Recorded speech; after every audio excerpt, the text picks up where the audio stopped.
आज माझं आणि नवऱ्याचं खूप भांडण झालं, कारण की आज मी त्यांना बोलली की मला बाहेर कुठेतरी खायला घेऊन चला. ते बोलत होते चल बाहेर तुला घेऊन जातो, आणि उसाचा रस पिऊन मला घरी आणला आणि भाजीला वगैरे घेऊन आले आणि बस घरी जेवत असं बोलले. मला इतका राग आला होता, कारण की कधीतरी आपल्याला देखील असं वाटतं की आपण कुठेतरी बाहेर जाऊन खावं, पण ते सतत खावं का हे आपल्यावर डिपेंड असतं. मग काय, त्यांनी माझ्या आवडीचा मस्त बागडा आणि कोलंबी घेऊन आले आणि घरीच बनवू आपण, व्यवस्थित जेवू असं म्हटले. ते जेव्हा बोलले तेव्हा माझ्या डोक्यात असं दगड पडला होता, पण जाऊ दे. मग नंतर मस्तपैकी असं वाटण करायला घेतलं.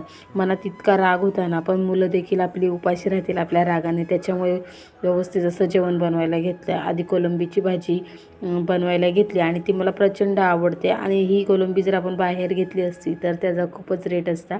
त्याच्यामुळे कधी कधी ते असं बोलतात ना, त्यावेळेस मला खूप राग येतो. पण नंतर रिअलाईज होतं की खरंच आपल्या अशा सामान्य परिस्थितीमध्ये सतत बाहेरचं खाणं हे आपल्याला परवडणाऱ्यासारखं नाही आहे.